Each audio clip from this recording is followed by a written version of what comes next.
Ok, em, estaba analizando los proyectos que me mandaron. Ay, perdone que no le he dicho nada de los proyectos, pero he estado muy cargado. La verdad es que yo les pido a ustedes que me ayuden a orar porque hay momentos en donde lo que deseo es no hacer nada, ¿verdad? Hemos tenido una semana bien fatigada con la iglesia porque también tengo que cuidar de la iglesia, hermano. No me puedo concentrar solamente en el instituto. También tengo que cuidar de la iglesia, tengo que tener actividades con la iglesia, actividades espirituales que ustedes saben a lo que me refiero. El ayuno y la oración es muy importante para la casa, para la iglesia y le digo que tuvimos 2 días de bendición, pero fueron 2 días desgastantes. Y ayer grabé la clase de Misión Mundial, ya la tengo grabada, ya la voy a subir, ahí deme chance de subirla porque cuesta un poquito aquí, pero créame hermano que ayer grabé la clase por gracia de Dios. Grabé 2 lecciones, entonces esta semana ha sido muy fuerte y estoy sentado aquí pues por gracia de Dios, porque hay que continuar, porque el conocimiento, la enseñanza, hermanos, no se deben de detener, al menos por imposibilidades humanas, no. Recuerde que su prontuario, espero que a estas alturas ya tenga su prontuario, hermano. Si no, le voy a mandar uno por carta ahí, voy a conseguir un cartero para mandarle un prontuario, ¿verdad? No creo que no lo tenga a estas alturas. Y espero que ya tenga impreso también sus diapositivas. Espero que ya las tenga, ¿verdad? No sé si ya las tiene, confirme ahí en el chat, por favor, si ya las tiene o sigue ahí esperándolas por fe. Tiene que tener su material para que se ubique con la enseñanza que estamos impartiendo. Si no, le va a tocar volver a ver la clase para poder comprender las cosas que estamos abordando, ¿verdad? Y el material que estamos usando. Entonces estaba viendo los proyectos. ah, Algunos hermanos mandaron el proyecto completo, algunos sí, otros no. Miren, voy a ser honesto y se lo voy a decir como servidor de Dios. eh, Necesitamos ser un poquito más cumplidos. Necesitamos ser más cumplidos. Esta sección está entrando al tercer año. Estamos a un mes para entrar a tercer año. Y esta sección ya debe de ir más bien calibrada. O sea, debe de ir a plomo, pues. Pero hay unos alumnos que no me han mandado los proyectos. Y voy a ser honesto, técnicamente y en base al reglamento ya no pueden estar en el instituto. Pero como yo tengo un corazón de pastor, ¿verdad? Esa es la diferencia. Y sé, hermanos, que a veces hay complicaciones y obligaciones, pero creo que las cosas del instituto bíblico, o sea, una vez puedes estudiar en un instituto bíblico como este, en otro instituto bíblico no lo pueden aceptar. Usted me puede decir, no, pero hay otros institutos. Bueno, vaya pruebe presencial a ver cómo le va a ir. En este bíblico tiene clase guardada, tiene facilidades que no le van a dar en ningún lado. Entonces, por lo tanto, debe de cumplir a cabalidad los requerimientos. Por ejemplo, cuando yo les digo, bueno, tal fecha le doy para el proyecto, ese proyecto tiene que estar, porque el proyecto tiene 10 horas. Mire, yo he estado recibiendo los proyectos de los alumnos de primer año de crecimiento espiritual. Bueno, hubo un proyecto que me hizo llorar, pues. Estoy asombrado, hermanos, estoy asombrado cómo estos alumnos que vienen rompiendo todo me han mandado unos informes, hermanos, bien hechos, bien hechos. Yo lo suyo le pedí por visita, le pedí que cada informe de cada visita de reuniones familiares llevara la fotito y todito lo que podía escribir ahí, va, o sea, una paginita bien, bien bonita. No, me mandaron una sopa de letras y me mandaron las fotos allá en otro buzón. No, hermano, usted tiene que hacer su informe como el profesor se lo pide. Yo evalúo ahí, yo digo, bueno, este alumno hizo toda la carrera y no pudo adjuntar las fotos. Entiendo también que hay personas que no tienen una laptop, ¿va? Pero con tiempo se piden las cosas y creo que debe de ver toda la clase para que reciba todas las instrucciones, porque si no la ve toda, entonces se pierde el momento donde están las instrucciones de los proyectos. Entonces, estos alumnos de primer año me están mandando unos proyectos de mil maravillas. Espero que ellos puedan continuar y puedan terminar porque se inscribieron 62 alumnos y ya van 28. ¿Va? Ya van 28, porque esto de la palabra de Dios no es fácil.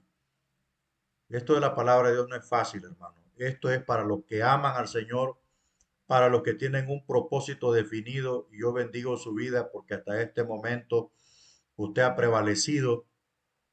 Creo que hemos pasado una de las clases más complicadas como lo es hermenéutica. Yo me lo pude haber llevado por otro camino en hermenéutica, se lo digo. Tengo otra forma de dar la clase, pero no, eso es engañar al alumno. Al alumno hay que llevarlo al límite. Al alumno hay que forzarlo a romper los esquemas del acomodamiento y del team marín, porque eso le ha hecho mucho daño al cristianismo. Y usted, pues, prevaleció. Algunos me mandaron unos proyectos de hermenéutica muy buenos,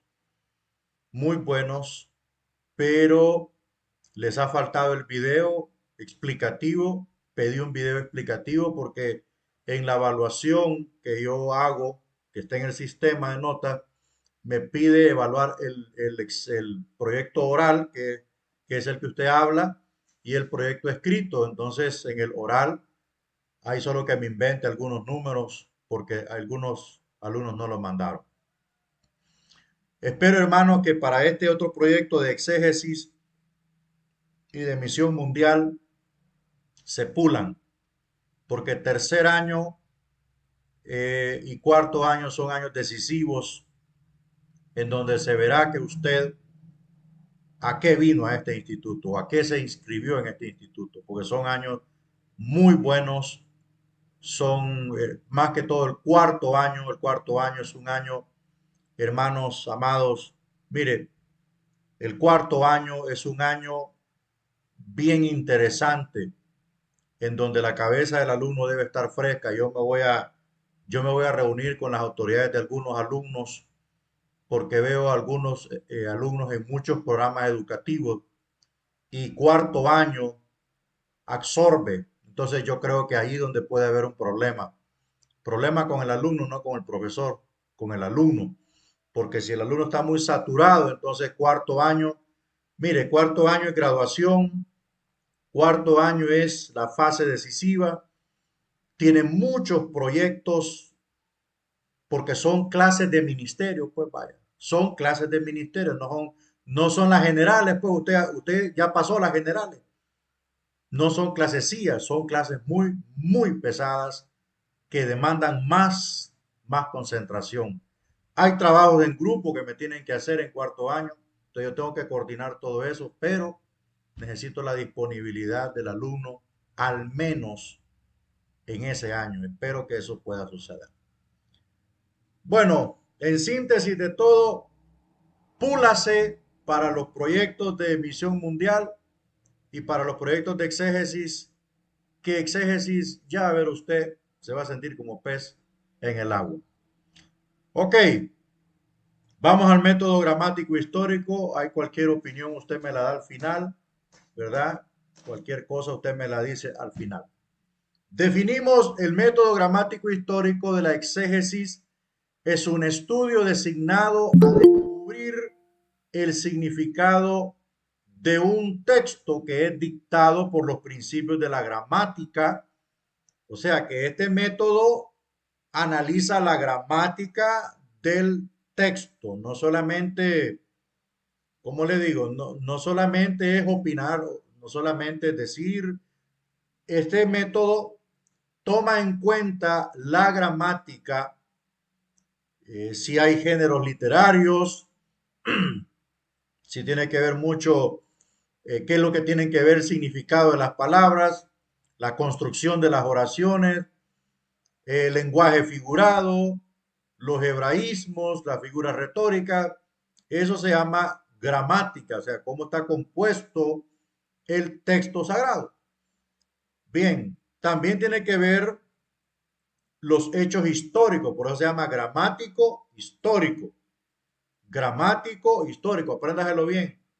La gramática tiene que ver mucho con las cuestiones de cómo está compuesto el texto, ¿verdad? Que si hay género literario, si hay prosa, si hay evangelio, si hay apocalíptico, si hay profecía, si hay salmos, eh, qué tipo de, si hay lenguaje figurado, si hay palabras en sentido oscuro, si hay figuras retóricas incluidas como la metáfora, la parábola, el símil, el sinecdoque, el tipo, el símbolo, la prosopopeya, la metonimia, todas estas son figuras retóricas. Entonces la gramática tiene que hacer estudio de esto para llegar a la conclusión original del texto, ¿va? No, no decir yo pienso, como estuvimos hablando de aquellos métodos como el dogmático o dialéctico que presuponía una interpretación a priori del texto y hablamos muchos ejemplos que es lo que ha sucedido con los dogmas en la iglesia, ¿vale? Le han hecho demasiado daño. Bueno, este es el método por el cual otros libros son interpretados. Busca encontrar el significado que los autores, esto es lo que más me encanta de cuando estudiamos hermenéutica y exégesis, busca encontrar el significado que los autores de las escrituras intentaron transmitir y el significado comprendido por los destinatarios. Por eso yo les incluí a ustedes en aquellos pasos del análisis histórico-cultural, les incluí cuáles eran las costumbres, porque la costumbre era el eslabón idóneo para entender el principio y el fin del texto. Y hay mucha gente que no entiende lo que son las costumbres. ¿Me entiende? Entonces, cuando el estudiante tiene conocimiento de las costumbres, se da cuenta del por qué se dijeron aquellas palabras.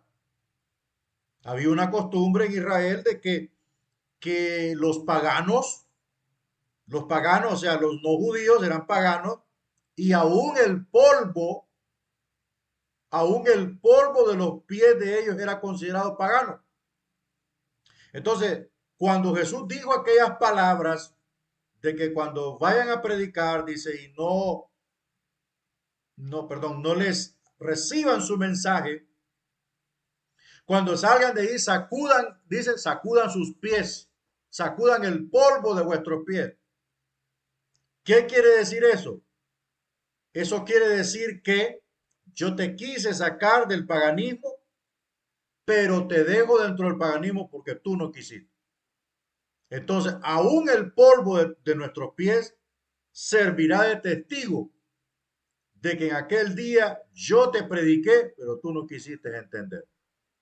Entonces, ahora entendemos por qué Jesús dijo esas palabras. Y así hay un sinnúmero de costumbres que al conocerlas, usted sale de enorme ignorancia, y puede enseñar a otros que quieran ser enseñados. Por eso pedí el video. Por eso pedí el video. Hay algunos videos buenos que me mandaron para darme cuenta cuál fue el alcance de la clase en el alumno. Si descubrió algo, si se asombró por algo, si en el proyecto que le tocó descubrió algo y fue bendecido. Eso era lo que yo quería saber, pero creo que solo como cinco videos he recibido y algunos de los alumnos están aquí.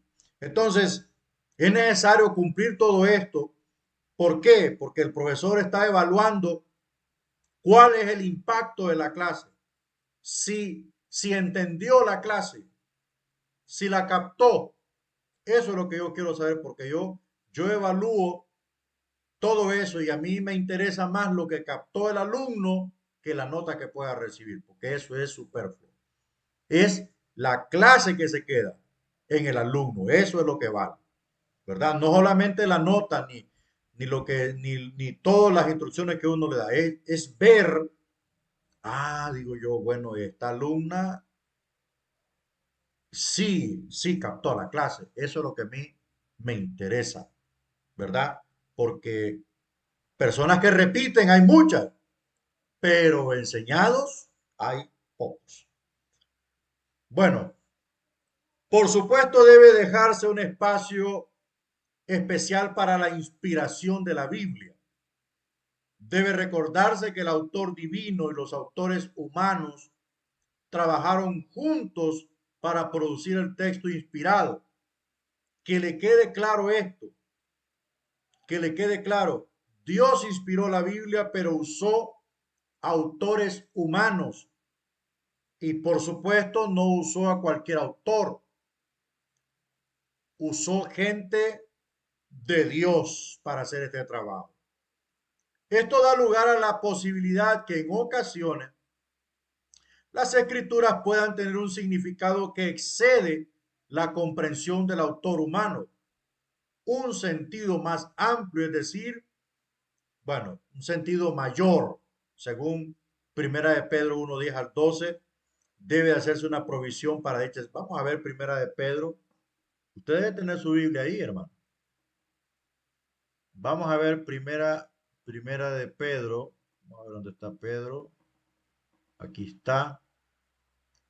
Primera de Pedro 1:10. Vamos al verso 10. Ajá. Los profetas que profetizaron de la gracia destinada a vosotros inquirieron y diligentemente indagaron acerca de esta salvación. O sea, como aquí en Olancho tienen una palabra, dicen, me persuadí. O sea, se persuadieron bien. Se persuadieron bien, diligentemente, dice, indagaron acerca de esta salvación, escudriñando qué persona y qué tiempo indicaba el Espíritu de Cristo que estaba en ellos, que estaba en ellos. El Espíritu de Cristo estaba en ellos. ¿Quién es el Espíritu de Cristo? Vamos a ver, escríbanme ahí en el chat. ¿Quién es el Espíritu de Cristo? Escríbanme ahí en el chat. No fear. Vaya, hasta en inglés, ¿ve? Escriba ahí, hombre, el Espíritu de Cristo, ¿quién es? Santo Jesús.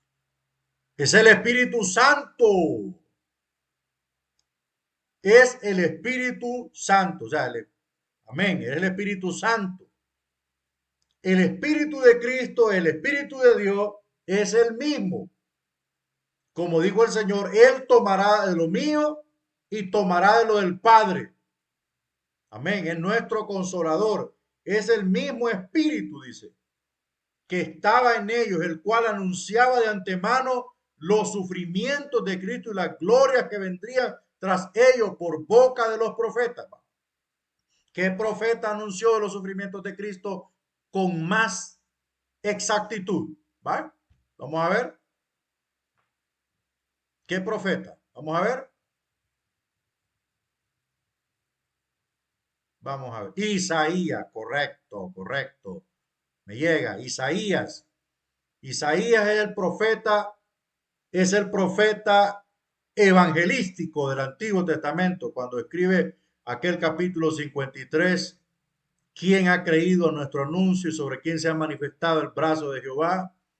Despreciado y humillado entre los hombres, y empieza a explicar el siervo allí, molido por nuestros pecados. Wow, eso es una descripción tremenda. Entonces, esos profetas que hablaban por dirección del Espíritu Santo, anunciaban acerca de que Cristo padecería.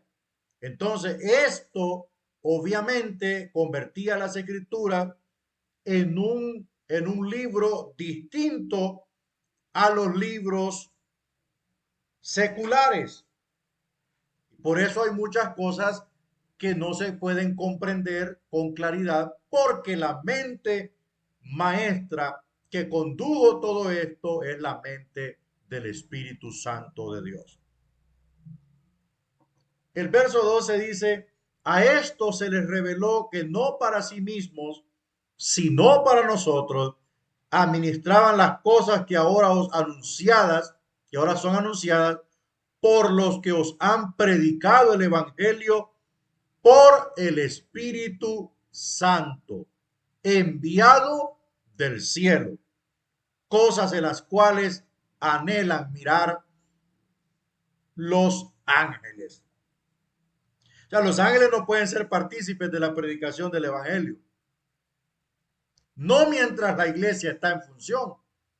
Una vez que la iglesia deje de predicar, sí lo pueden hacer, pero mientras la iglesia está en función, mientras nosotros estamos aquí, ellos desearan estar frente a esta cámara enseñando los misterios del Evangelio, pero ese privilegio nos ha sido encomendado a nosotros, la iglesia.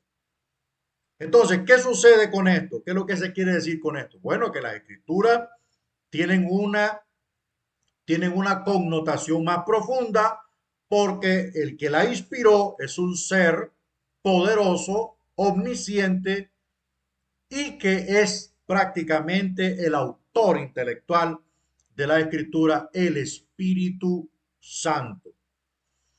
También debe hacerse una provisión especial para la prerrogativa del Espíritu Santo como el intérprete final. Bueno, él la inspiró y él la interpreta. Mire, pero ¿a quién está usando aquí? Está usando a la iglesia. Está usando a la iglesia. Está usando a la iglesia para la interpretación de las escrituras.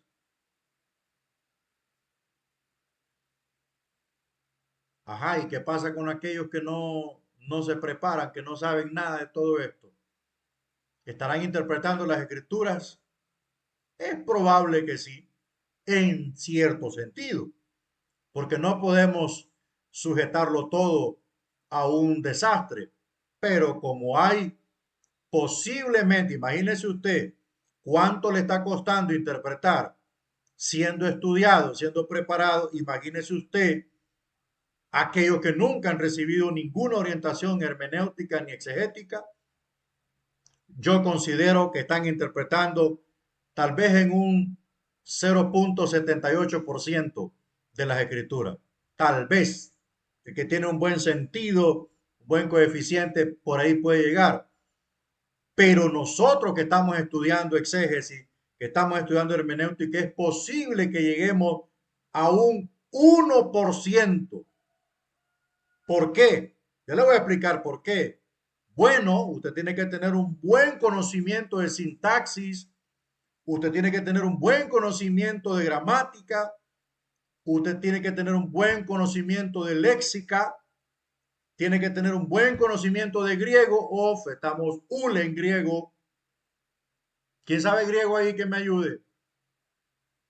Quiero construir una clase para bachillerato en teología, estoy preparando el bachillerato en teología. Nadie sabe griego, nada, me reventaron. Necesitamos conocer mucho del griego porque gran parte del Nuevo Testamento fue escrito en griego. Ahora, también las versiones que manejamos tienen una gran parte escrito en hebreo. ¿Alguien sabe hebreo? Anyway. ¿Qué pasa cuando vimos las palabras, cuando las vimos en el diccionario Vine? ¿Qué sucedió ahí? Usted tuvo un choque, ¿va? Un choque. ¿Por qué? Porque de repente a un verbo habían hasta 3 o 4 significados. ¿Va que sí? ¿Qué tuvo que hacer usted?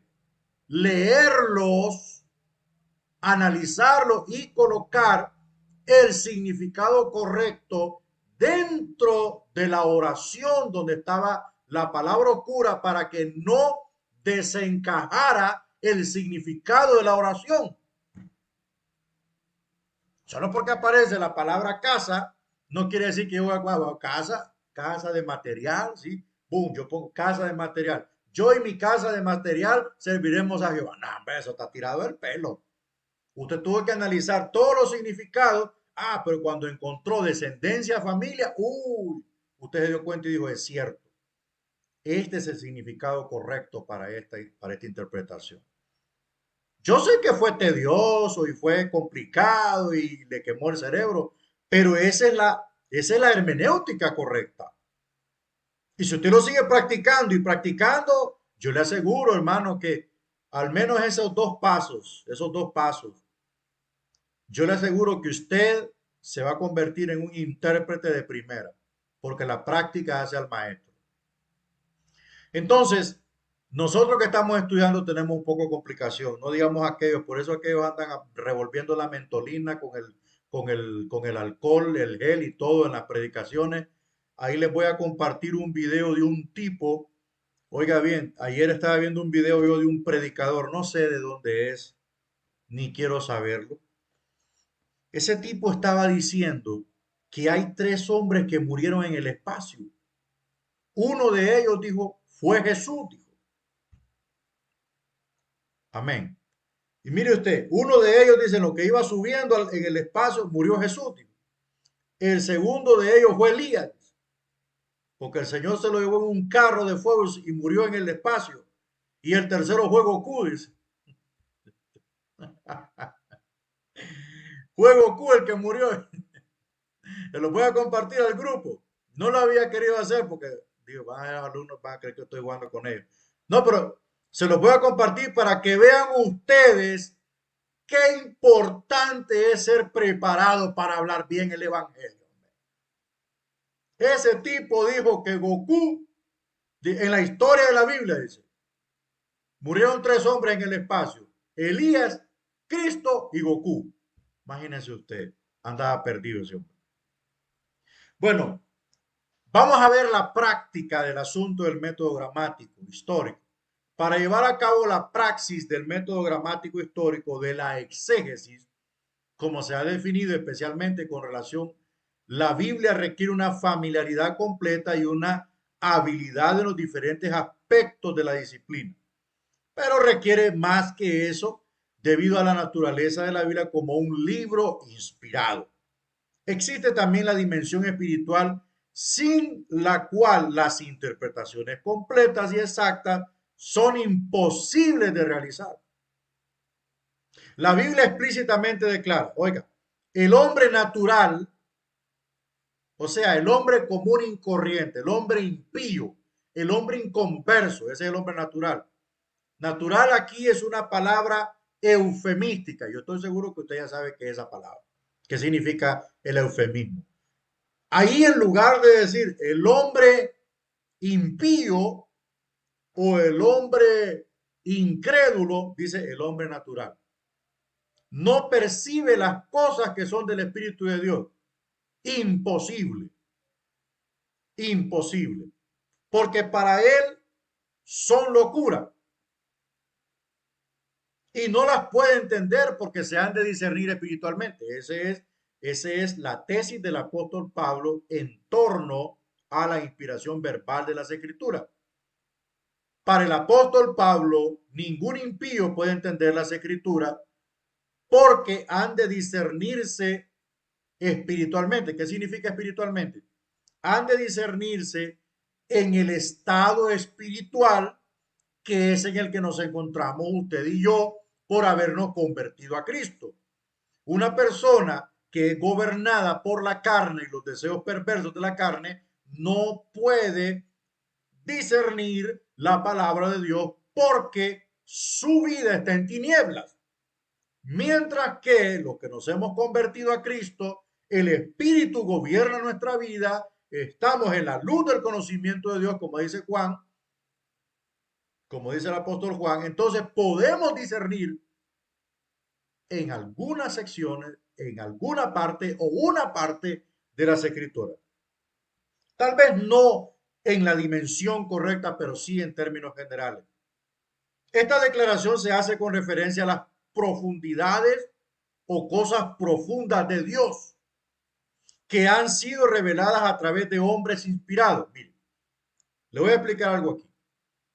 Las cosas profundas de Dios que están en la palabra se llaman los misterios de la palabra.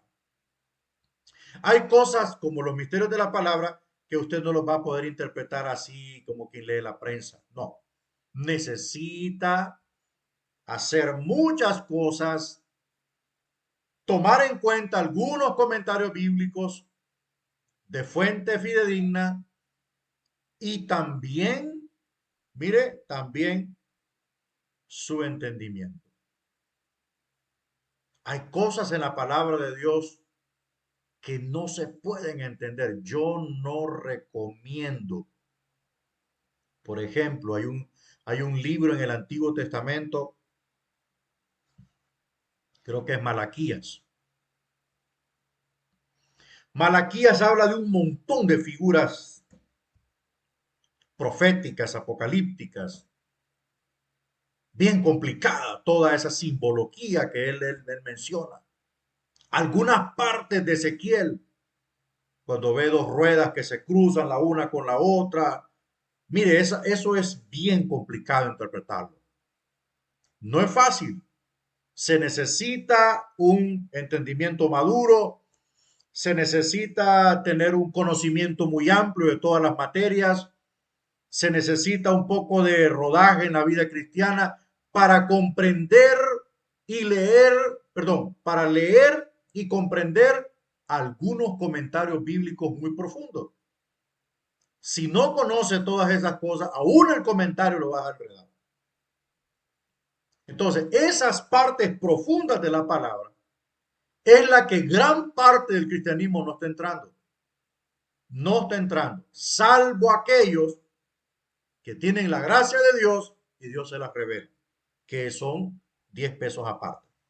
Entonces, pero los que estudian la Biblia, los que conocen mucho del hebreo, los que conocen mucho de los verbos en griego, que pueden tener algún diccionario interlineal griego-español, hebreo-español, les ayudará mucho a interpretar algunas palabras muy profundas en las escrituras. Bueno, este hombre natural es uno que no es cristiano y por lo tanto no posee el Espíritu Santo de Dios. Esta es la razón por la que el significado de la Biblia está cerrado para él. Es muy complicado eso. Vamos a ver otra diapositiva. El método consiste de dos partes importantes: la preparación para la interpretación y la interpretación apropiada. Oiga, la preparación para la interpretación y la interpretación misma. Número uno, preparación para la interpretación. Vamos a ver algunas consideraciones que hay que tomar en cuenta para preparar una buena exégesis. El paso preparación para la interpretación puede también ser llamado el paso de observación. Antes de llegar al paso de preparación, uno idealmente ya ha establecido asuntos relacionados con lo canónico. Mire, canónico, o sea, si este libro es parte del canon, ¿qué consideraciones menciona el canon con relación al libro en que vamos a interpretar? ¿Qué aristas nos está mencionando? ¿Qué connotaciones está diciéndonos el canon de este libro? Si vemos sus trasfondos bíblicos, ¿qué es lo que estuvo aconteciendo o qué aconteció en ese momento de ser escrito, el registro? ¿Qué tipo de crítica textual podemos hacerle? ¿En qué género literario lo hallamos? Si es profético, si es evangelio, si es prosa. Entonces, esto es como una observación general o detallada, por decirlo así, del texto o del libro que vamos a practicar la exégesis o aplicar el método. En la práctica debe reconocerse que lo ideal no es simplemente posible y, por lo tanto, podrá haber ocasiones cuando diferentes lectores, por ejemplo, tienen una lectura distinta en consonancia con el proceso exegético. Aun cuando ese sea el caso, sin embargo, la decisión en relación con el proceso exegético, aun cuando ese es, perdón, en relación con la lectura correcta, deberá ser separada tanto como sea posible de las decisiones relacionadas con la interpretación del texto. Bueno, el estudiante debe de aprender a discernir lo que lee. Es posible que en un análisis en cuanto a trasfondo histórico, en cuanto a crítica textual, en cuanto a composición del texto, en cuanto a qué tipo de narrativa hayamos allí, es posible que leamos varios escritores o varios comentaristas y tengan posiciones un poco aproximadas. Nosotros tenemos que tener la madurez, la frescura mental para desechar algunas cosas y tomar algunas otras. Por ejemplo, yo estaba leyendo el comentario de Matthew Henry y me fui al capítulo 6, verso 1 de Apocalipsis. En el capítulo 6, verso 1 de Apocalipsis, se rompe el primer sello y aparece el jinete en el caballo blanco y dice que tiene un arco y se le dio una corona, se le dio una corona y salió venciendo y para vencer. Entonces Matthew Henry interpreta que ese jinete del caballo blanco es Jesucristo y que en su caballo de victoria se pasea entre la iglesia como el vencedor. El problema es que su interpretación es demasiada alejada de la naturaleza original del Mesías Redentor. Porque cuando hacemos una evaluación de Apocalipsis 19:11, vemos todo lo contrario. En primer lugar, cuando hacemos esas dos comparativas de esos pasajes que hablan supuestamente del jinete del caballo blanco, nos vamos a encontrar en primer lugar que en Apocalipsis 6 es la apertura de una serie de 7 juicios. Entonces, por lo tanto, como es un periodo que está enmarcado dentro de la última semana de Daniel, llamada la tribulación, no tiene nada que ver Cristo ahí. No tiene nada que ver Cristo ahí. Otro elemento que podemos analizar es que se le dio un arco, pero no se le dieron flechas. Es bien complicado decir que salió venciendo y para vencer, pero solo tiene un arco. Entonces nos indica que es un guerrero, pero ¿dónde están las flechas? Es todo lo contrario a que se le hubiese dado una espada. Es súper diferente, pero se le dio un arco. ¿Qué quiere decir?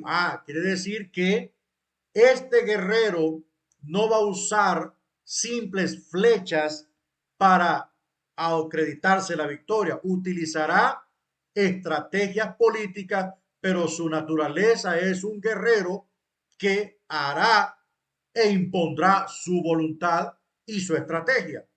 Mientras que en Apocalipsis 19:11 vemos al jinete del caballo blanco con muchas diademas en su cabeza, con una vestimenta de color rojo, en su muslo dice el Rey de Reyes y Señor de los Señores, y dice que desde su boca sale una espada aguda, y ahí empieza a explicar Juan, y viene con una multitud montada en caballos blancos. Es súper diferente al jinete de Apocalipsis 6.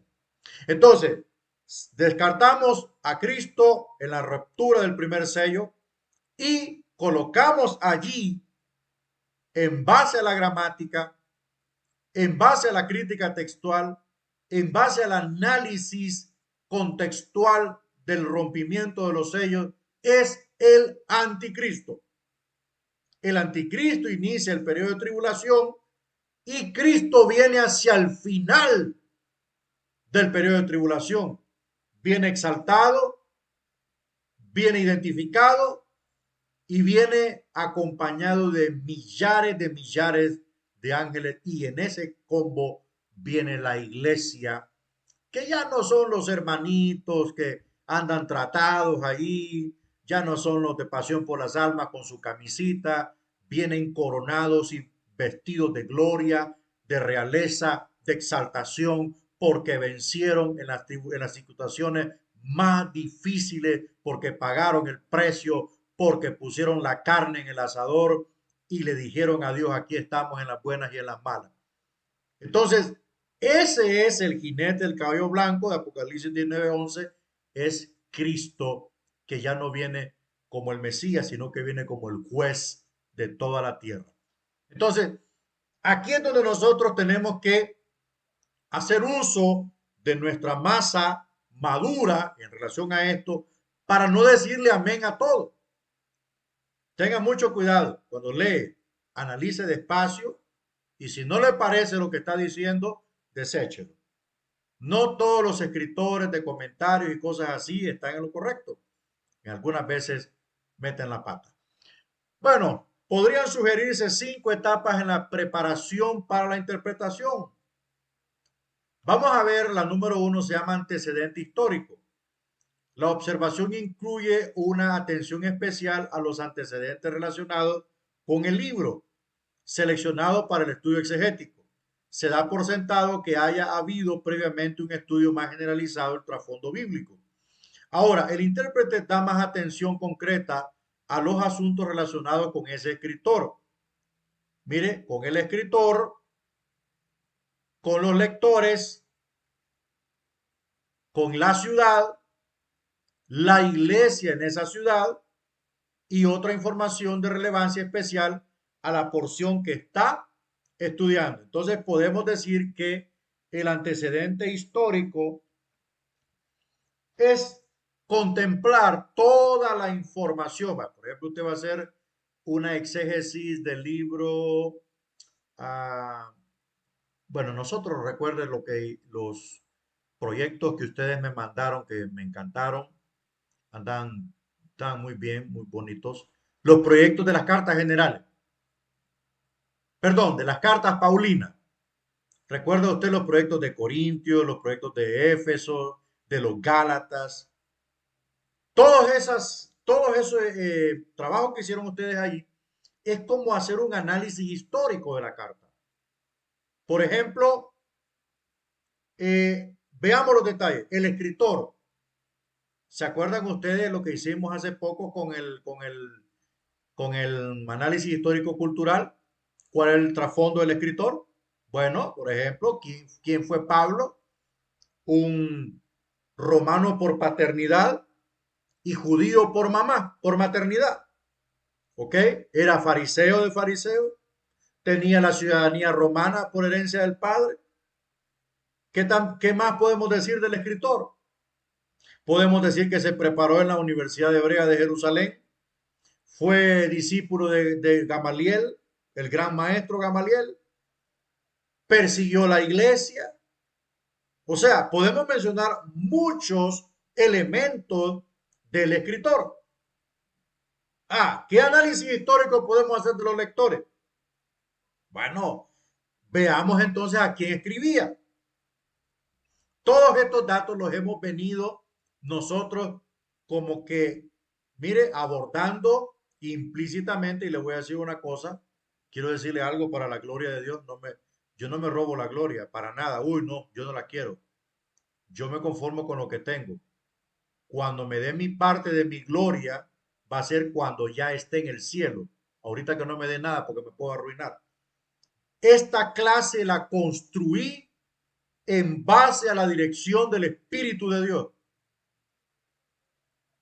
Oiga bien, y esta clase, yo no me estoy dando cuenta que todo lo que estamos hablando aquí ya lo vimos en el análisis histórico, cultural y contextual.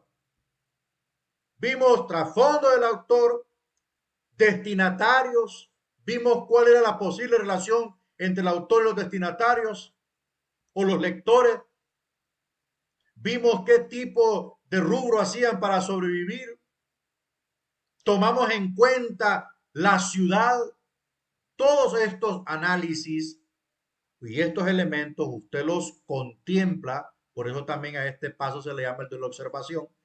Entonces usted los contempla para poder tener una visión más amplia del por qué el escritor dijo esas palabras. Y volvemos al mismo tema, al mismo martillo y al mismo yunque.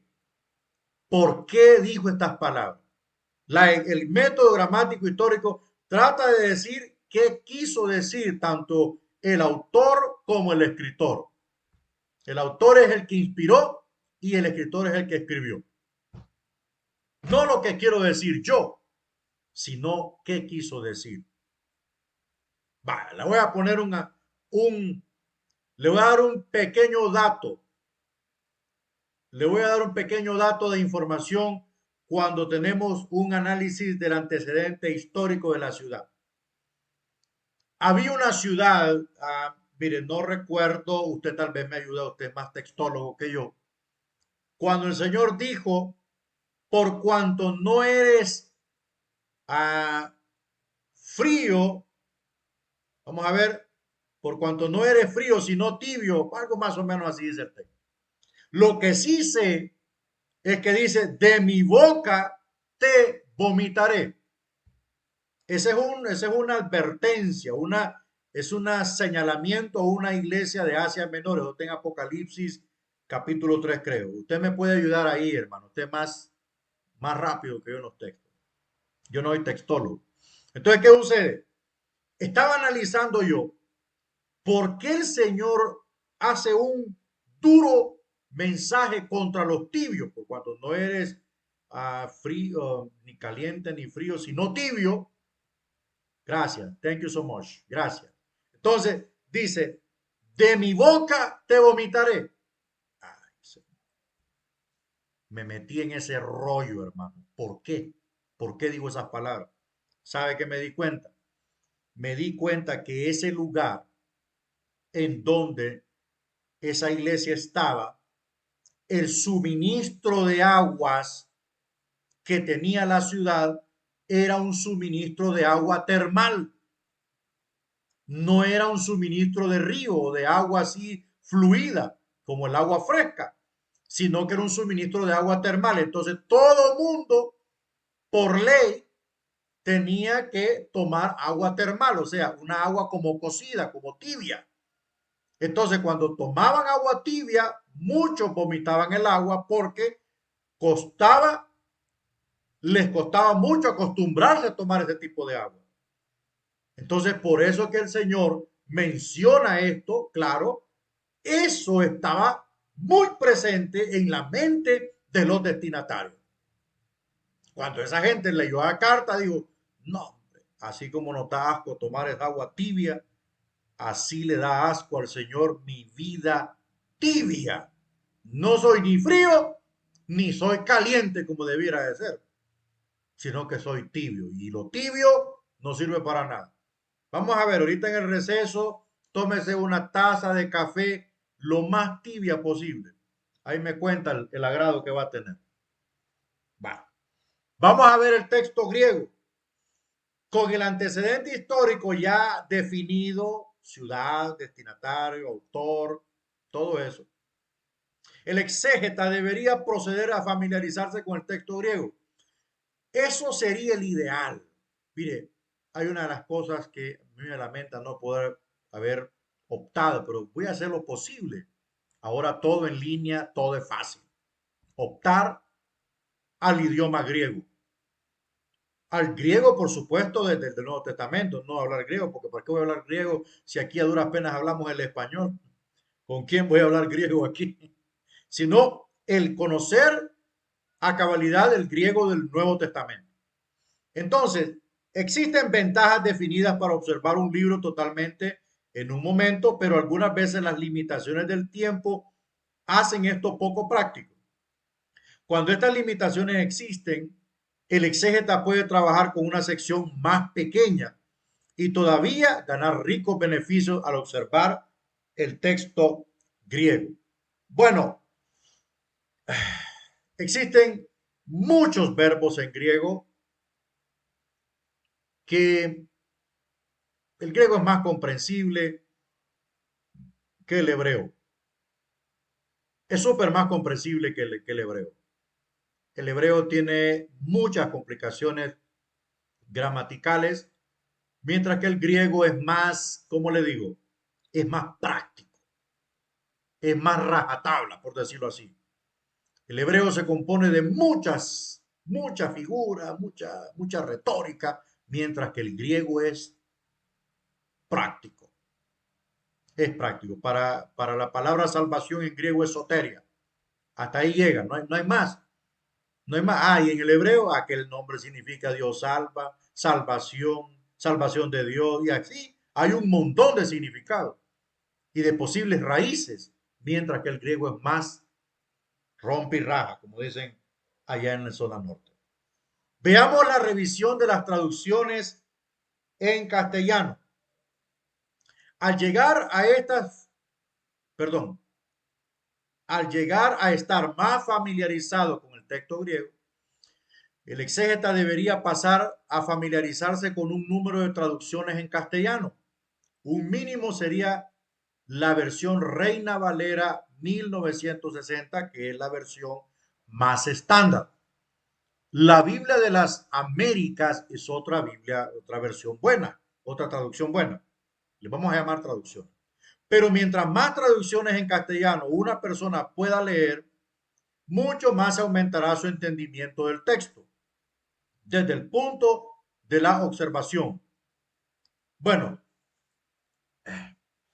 hay programas, hay software bíblicos en donde, por ejemplo, hay un software que eh,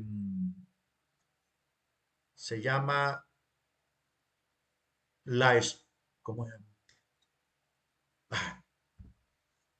Ya se me olvidó el nombre, pero yo se lo recomendé a la pastora Cintia.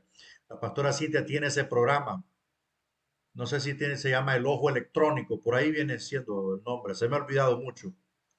Tiene tantas versiones de la Biblia en español que usted un texto lo puede comparar. Yo actualmente, para gloria a Dios, estoy pagando, porque no le he pagado, pero estoy pagando el Logos bíblico. Tengo Logos, la Logos. Y hay una clausulita, un icono donde dice comparar. Agarro el texto y le doy comparar y me tira todas las comparaciones en todas las versiones en castellano que están.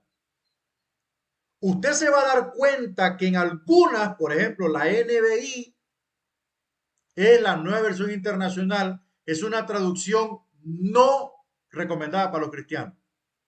¿Por qué? Porque hace una amputación de las palabras claves del texto. Entre más se diluye el texto, más pierde la esencia. Entonces ahí es donde hay que tener mucho cuidado, porque el hecho de hacer comparaciones no realmente o no generalmente usted está dando en el clavo. Puede ser que hasta se pierda el rumbo.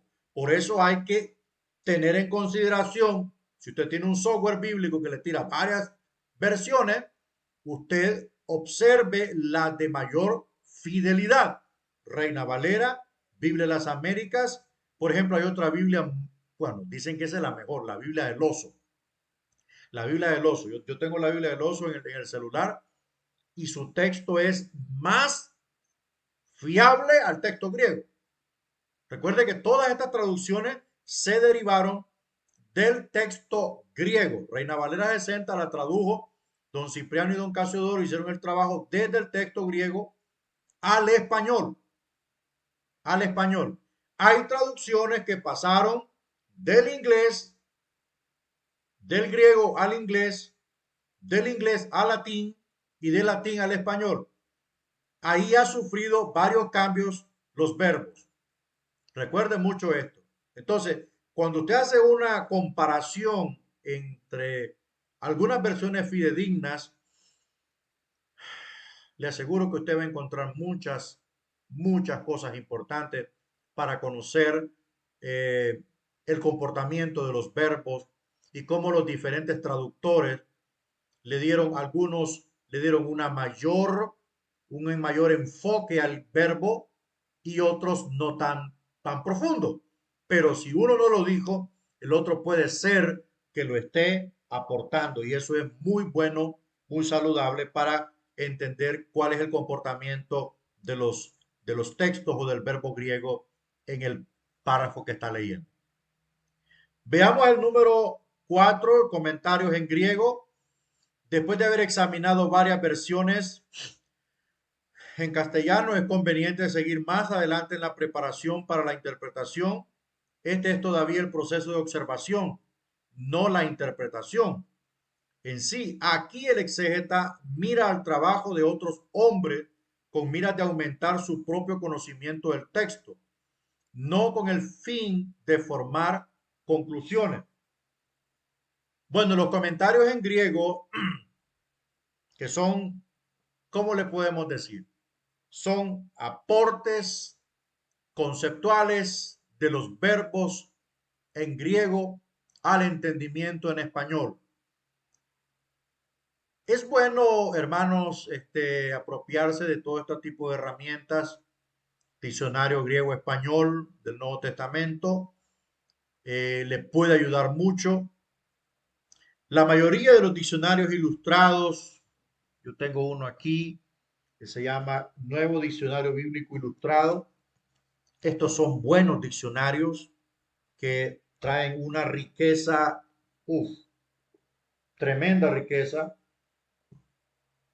Consideran muchos verbos en griego, pero no es como que sea del griego al español. Es muy diferente, ¿verdad? Es muy diferente. Entonces, esta herramienta nos puede aportar a nosotros más información. Yo creo que el diccionario Vine es una muy buena elección. Hay hermanos que lo imprimieron, hay una hermana que lo imprimió, gloria a Dios, pagó un billetal, pero tiene una riqueza allí tremenda, porque el diccionario Vine, si ustedes recuerdan, tiene de la A a la Z en griego. ¿Se acuerda usted? En griego. Y toda esa información está a su merced, porque se lo dimos en digital para que lo tenga ahí y le aseguro que le puede ayudar mucho. Cuando algo no lo encuentre en su Biblia, búsquelo allí, en el diccionario. Y también está la concordancia Strong, que también no se queda atrás. Vamos a la número 5, comentarios en castellano. El paso final de la observación es buscar unos cuantos comentarios que traten con el texto en castellano. Los comentarios en castellano irán mucho más rápido que el griego. Ellos no serán de tanta ayuda como esos del texto griego, pero contribuirán a proporcionar un panorama general del libro. Por lo general no está disponible en trabajos más técnicos. Esto concluye la etapa de observación en la preparación de la exégesis. Bueno, de las herramientas a las cuales podemos optar están los diccionarios, están los comentarios, ¿verdad? Y algunas Biblias que tienen mucha riqueza, que tienen bastante riqueza en cuanto a trasfondos. Te presento a lo mejor. Biblia de estudio de la vida plena. Esto tiene una riqueza en comentario, en comentario, en introducción, trae temas, trae trasfondo histórico, una fuente de riqueza. Yo llevo esta Biblia, yo la llevo leyendo desde 1994, 1996 que estudié. Al final del estudio que tuve, el pastor me vendió la Biblia de estudio. En ese tiempo se llamaba la Pentecostal, ¿verdad? Me la vendió por 200 lempiras, recuerdo en esa vez, y la leí. Uf, le saqué todo, porque tiene una riqueza muy grande. Aparte de los artículos teológicos que tiene, es lo mejor. Han salido tantas herramientas a nuestra disposición, de los cuales usted puede usar para dar una buena interpretación. Tal vez no una exégesis al 100, pero sí una buena exégesis para dar a predicar los que son mentores para una enseñanza más más buena, más buena, menos ilusoria, más concisa. Entonces, esos elementos nos ayudan a todos nosotros. Ok, vamos a hacer un receso ahorita, ¿verdad? Porque la letra cansa, no mata, pero sí cansa. Entonces, vamos a hacer un pequeño receso para que a las 10:20, ahorita son las 10:05, a las 10:20, continuemos el capítulo de hoy. Vamos a continuar entonces. Estoy viendo que para concluir este capítulo me faltan 8 diapositivas más. Eh, Estuvimos viendo los comentarios en castellano que son muy importantes para tener una percepción más clara y más profunda del texto que nos da problema o dentro de una exégesis. Es muy importante todo esto. Vamos a entrar ya a la sección 2 de lo que es la interpretación apropiada. Ya vimos la preparación para la interpretación u observación. Ahora vamos a ver la interpretación apropiada. Esta consiste en 5 partes: exégesis léxica, o sea, el estudio de las palabras. Recuerde que la léxica es la que estudia el estudio o el conocimiento, el significado de las palabras. Exégesis sintáctica, la síntesis y bosquejo, solución de las dificultades y reevaluación. Algunos han sugerido el paso de exégesis. Bueno, vamos a ver, hay algunos, no todos los 5 pasos vamos a ver, porque hay algunos pasos que contienen griego, entonces ahí es en vano que entremos, sino que saquemos lo más conclutorio, o sea, lo más importante para nosotros. Algunos han sugerido el paso de exégesis retórica después de la exégesis sintáctica, en la cual se analizan tipos de figura de dicción, pero el procedimiento recomendado aquí maneja que se ocupe de todas las figuras del lenguaje y el lenguaje figurado en conjunción tanto con la exégesis léxica como con la sintáctica. Usted recuerda que la sintaxis es la que enseña del comportamiento de las palabras en la relación de la frase. La léxica es la que estudia el significado y lo que es la retórica es la que estudia todas las figuras retóricas que ya mencioné, por ejemplo, si hay metáfora, si hay tipo, si hay simbología, si hay símil, si hay hebraísmo, si hay sinecdoque, eh, hay un montón de figuras retóricas. Después en la siguiente visita veremos figuras retóricas 1, en donde veremos algunas figuras retóricas importantes que nos van a servir en este estudio. Entonces, la interpretación consiste en estas partes que son importantes para poder comprender el significado del texto. Veamos entonces un poco de exégesis léxica. ¿Qué nos trata de decir? Bueno, las palabras individuales de la escritura han sostenido una fascinación única para todos los que han estado conectados con el cristianismo por muchos años, especialmente quienes se adhieren al punto de vista de la inspiración verbal. La inspiración verbal es lo que Dios habló. Dios habló y el escritor escribió. Eso se llama inspiración verbal. La investigación de las palabras es la tarea de la exégesis léxica. Volvemos al punto. La palabra de Dios se escribió tanto en hebreo como griego. No conocemos esos idiomas o por lo menos su gramática. Por lo tanto, la léxica, que es el estudio del significado de las palabras, nos ayudará a entender qué significan aquellas palabras que son de difícil entendimiento. Veamos las concordancias. En un sentido, no en todos los sentidos, pero en un sentido, las concordancias son aún más valiosas que los léxicos. Estudiar una palabra utilizando este tipo de herramienta es un esfuerzo más puramente inductivo, aunque requiere más tiempo. Con una concordancia es posible encontrar todos los lugares donde una palabra se utiliza e ir a las fuentes primarias para aprender de primera mano los matices del significado que la palabra tiene. Semejante estudio protege en contra de las interpretaciones subjetivas que puedan encontrarse en un léxico. También provee una oportunidad para recoger información adicional no incluida en un léxico. Las concordancias solamente usted le puede sacar provecho conociendo, aplicando la hermenéutica. Tome las palabras en el sentido que indica la frase. Regla número 2.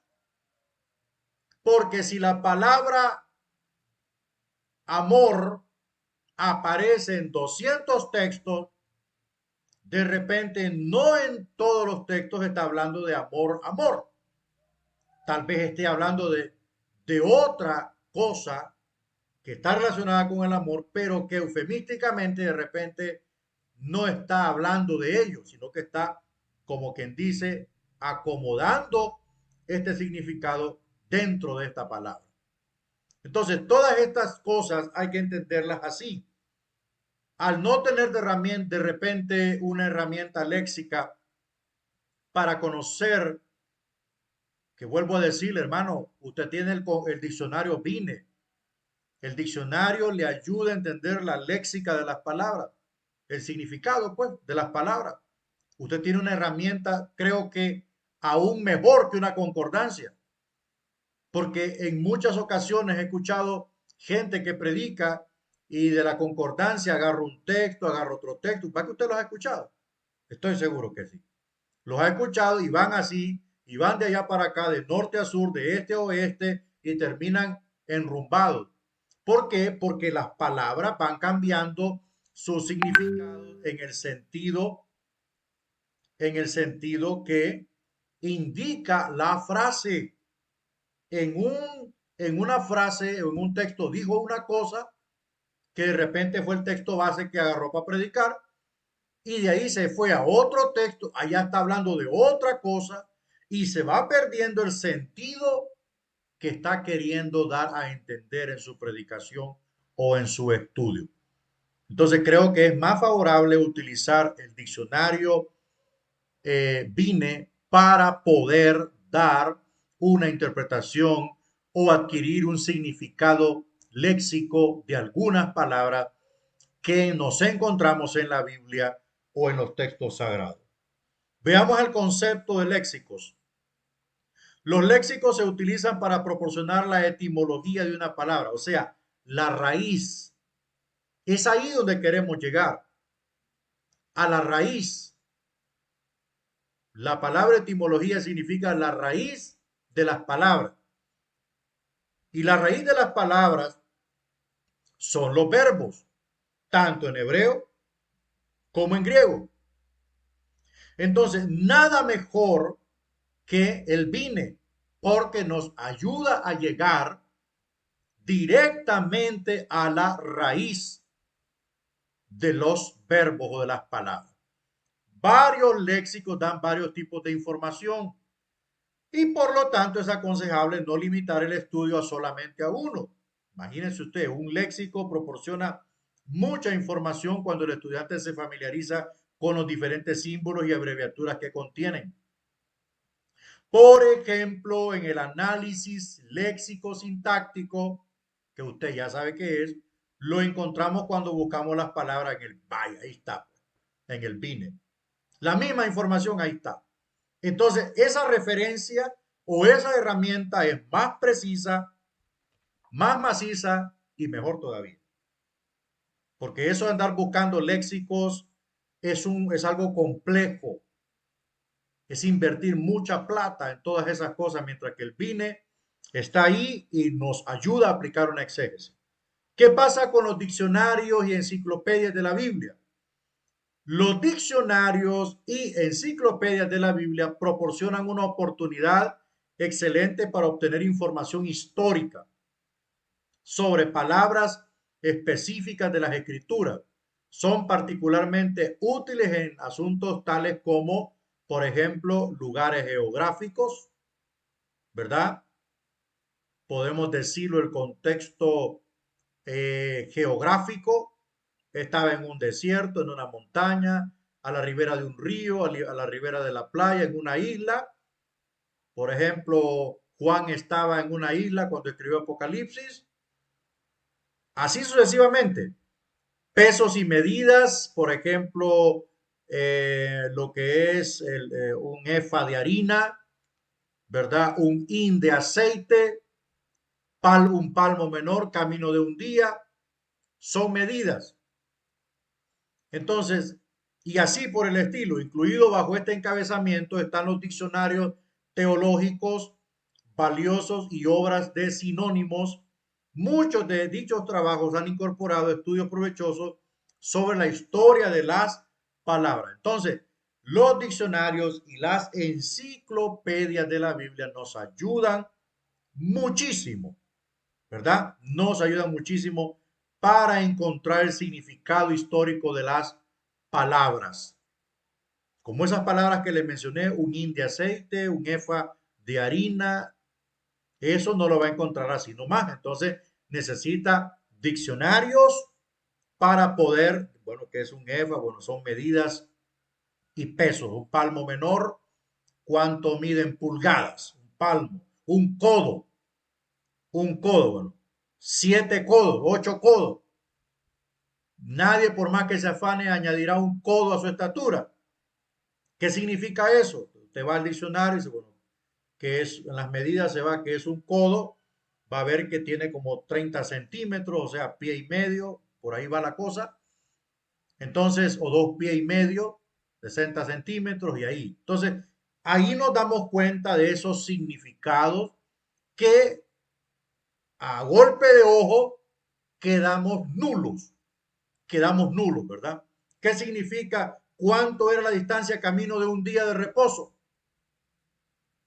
Yo le pido que lo investigue. ¿Cuánto tenía de distancia camino de un día de reposo? Y ahí usted me lo manda al WhatsApp o lo proporciona al grupo.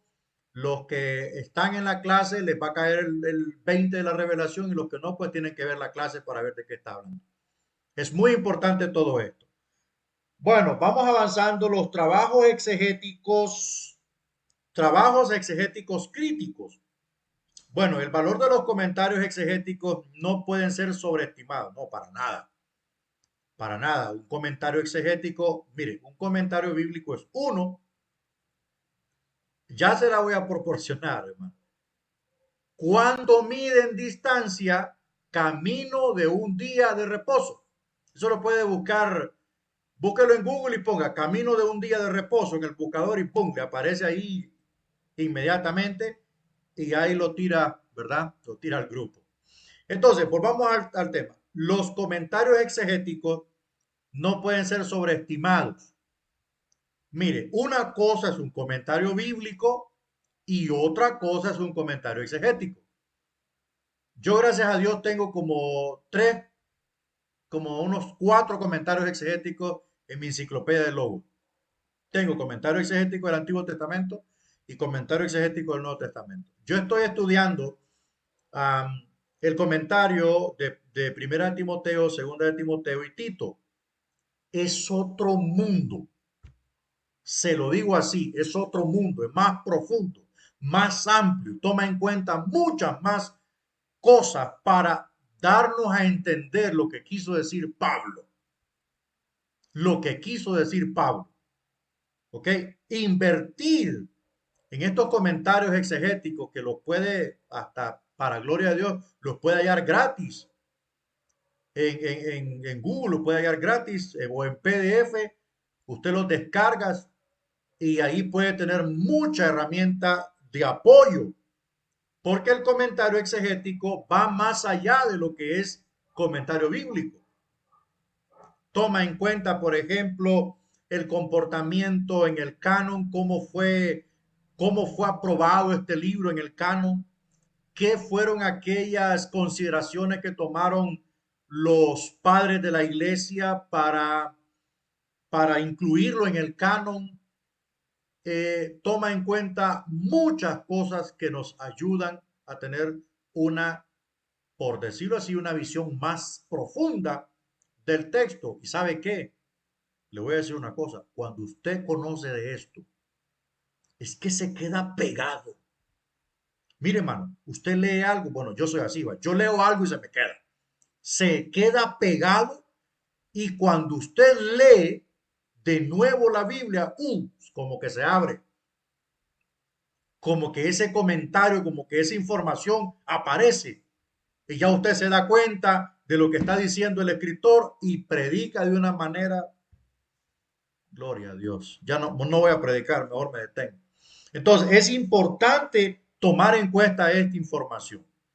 ¿Qué pasa con las revistas teológicas? Bueno, estas revistas teológicas y exegéticas frecuentemente contienen estudios acerca de palabras individuales o grupos de palabras.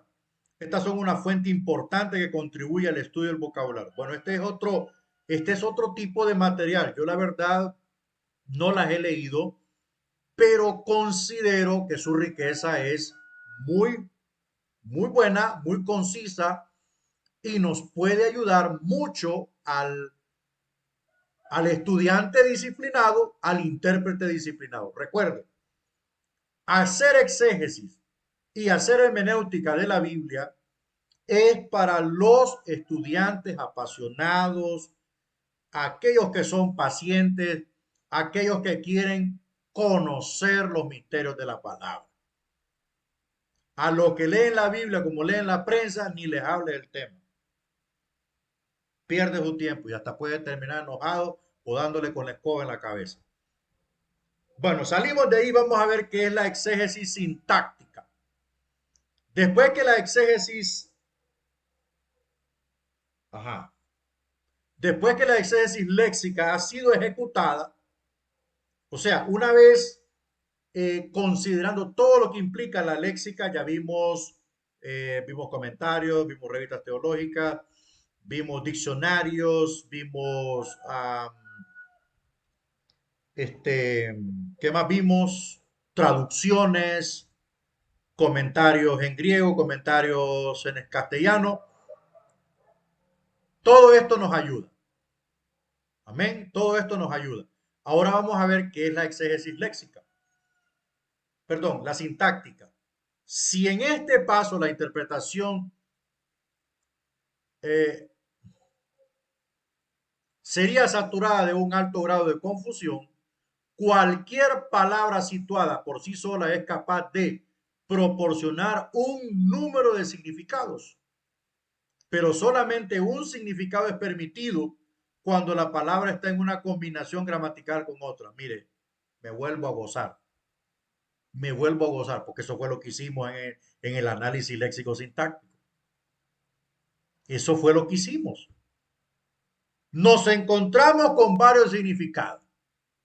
Recuerda cuando hicimos el análisis sintáctico de Génesis 6:12. Toda carne. Encontramos varios significados de la palabra bará. No, perdón. No, bará no es carne. A ver, sí, bará es en hebreo. Sarx es carne en griego. Entonces, encontramos varios significados. Entonces dice aquí, cualquier palabra situada por sí sola es capaz de proporcionar un número de significados. Lo vimos, lo vimos. Pero, ¿qué pasó? Solamente un significado es permitido o considerado cuando la palabra está en una combinación gramatical con otras. Les dije, analice el posible significado, la posible información adecuada para que no distorsione la frase. Y yo les acababa de dar un ejemplo. Por ejemplo, yo y mi casa serviremos a Jehová. ¿Qué hubiese pasado si nosotros, hermanos, nos agarramos de los posibles significados de la palabra casa, agarramos edificio material, ¿verdad? Yo y mi edificio material serviremos a Jehová. No tiene ningún orden, ni sentido, ni lógica. Entonces, tomamos el significado adecuado para que encaje con la relación de las otras palabras.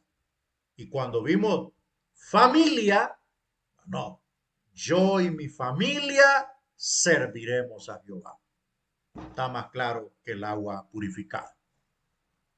El Diccionario Manual de la Lengua Española define el sintaxis como la ordenación de las palabras, o sea, el comportamiento de las palabras dentro de la frase y las relaciones mutuas de las palabras en la oración y el enlace de unas palabras con otras. Por eso, hermanos, hicimos hincapié a que usted debía analizar cada significado que proporcionaba la palabra en discusión para sacar el concepto correcto y colocarlo dentro de la frase. Eso es sintáctica. Vamos avanzando. Bueno, esta es la última diapositiva de método gramático histórico. Como sugiere esta definición, el paso de la exégesis sintáctica trata con las relaciones entre las palabras, así como la exégesis léxica trata de la estructura del texto, o sea, el significado de las palabras, un estudio que implica todas las relaciones interrelaciones que liga términos en una unidad literaria. Entonces, ¿qué compone una unidad literaria? ¿Qué es lo que compone? ¿Cuáles son los elementos de la unidad literaria? Prácticamente es la sintaxis y el léxico. Cuando hicimos análisis léxico-sintáctico, prácticamente descompusimos, acuérdense, descompusimos en frases el texto, luego señalamos las palabras no entendibles, luego fuimos al diccionario, tanto hebreo o griego, analizamos los significados, colocamos el significado adecuado para no distorsionar la frase y después volvimos a reescribir ya toda la información debidamente interpretada. Entonces ahí construimos una unidad literaria. Una unidad literaria significa que todo el texto en mención está hablando de una sola cosa. No es que en su primera frase dice una cosa, pues porque yo interpreté a priori y le di un significado, un mal significado y nos fuimos. Ahí está. Gracias, hermana Caro. Camino de un día de reposo eran 900 metros, o sea, casi un kilómetro. Casi un kilómetro. Un kilómetro tiene 1000 metros, pero un día de reposo eran 900 metros. Y cuando decía en la Biblia, caminamos un día de reposo, entonces caminaron casi un kilómetro. Gracias. Excelente esto. Entonces, la unidad literaria es importante para el exégeta. ¿Por qué? Porque si no la puede alcanzar es porque está fallando en un proceso. Está fallando en un proceso, le está dando un significado incorrecto a aquella palabra o aquel verbo, ya no vamos a hablar palabra, aquel verbo, tanto hebreo como griego. Bueno, sigamos acá. Incluye los métodos de conexión entre palabras y bueno, eso ya lo sabemos. Todo lo que está ahí lo sabemos, ya lo hicimos. Gloria a Dios por esto. Dios nos está llevando a repasar lo que ya vimos. Prácticamente el Señor nos está llevando a repasar todo lo que ya vimos y nos está ayudando porque cuando entremos a los ensayos exegéticos veremos una órbita nueva, una ruta diferente, algo totalmente, ¿cómo le digo? Técnico y al mismo tiempo interpretativo. Y eso nos va a ayudar, no se preocupe. En el ensayo exegético no vamos a ver el Binet, ni la Strong, ni nada de ello. No se desespere. Listo, entonces. Aquí terminamos el capítulo del método gramático histórico. Aquí terminamos esto. La otra visita nos toca ver figuras retóricas 1 y prácticamente el 11 de junio veremos figuras retóricas 2 para entrar el 18 de junio a los exégesis, al ensayo. Bueno, vamos a tratar de avanzar. El problema es que cuando uno ya llega al sábado, hermano, yo ya llego ya sin aire.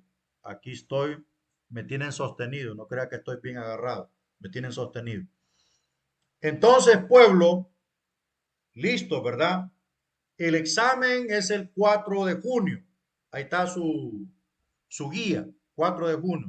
Mire, hermano, no me vaya a salir que no va a hacer el examen. No me vaya a salir con eso. Estudie su guía, hermano.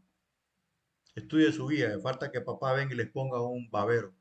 Estudie su guía. Le voy a publicar el examen desde las 7 de la mañana, todo el día, para que usted lo haga. Amén. Y mande su resumen. Lo puede mandar al WhatsApp. Mándemelo al WhatsApp mejor, porque cuando mandaron los proyectos a Classroom, no me cayeron notificaciones. A veces Classroom se vuelve loco, no me doy cuenta. Hasta que entré a Classroom, empecé a revisar todos esos proyectos que me mandaron, ¿verdad? Entonces, mándenme los resúmenes a WhatsApp. Listo. ¿Alguna pregunta que tenga que hacer? ¿Alguna preguntita que tenga que hacer? ¿Está todo bien? ¿Está bien? ¿Estamos bien con la clase de exégesis? Bueno, parece que sí. Ok, quiero que terminemos estas clases, hermano. Estoy sumamente urgido para que terminemos este segundo año.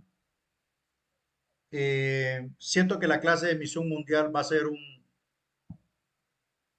es un cachiflín completo. Ya les voy el lunes a primera hora, con la ayuda del Señor, les reparto el grupo étnico a cada uno. Les comparto el link de la página de Misiones Transculturales. Usted lo busca ahí, descarga la información y de rayo me lo manda. Sin fecha, mándemelo de rayo. Entre más rápido evalúo esos proyectos, más rápido le pongo su nota. Porque después se me hace un solo bulto, mire. Y le aseguro que no hay ni para dónde agarrar. A veces son las 12:30 de la noche y yo estoy revisando proyectos. Entonces, mejor mándelos con tiempo. Eso es muy fácil. Eso es súper fácil, el proyecto de misiones. Y recuerde que va a ser un video expositivo de la etnia que le va a tocar a usted. Tiene que hacer un video muy bueno. Y también el proyecto exegético, bueno, eso tiene su tiempito. Usted va a hacer un ensayo exegético y luego lo va a exponer también. Entonces, para eso necesitamos avanzar para que entre más rápido salgamos mejores. Al iniciar tercer año, ya viene la matrícula de tercer año. Recuerde que es en julio la matrícula de tercer año. Necesito reunirme con todos los alumnos. Vamos a hacer un día ahí donde todos estén porque tengo que hablar algunas cosas importantes con ustedes referentes a graduación. Recuerde, hermanos, el tiempo vuela.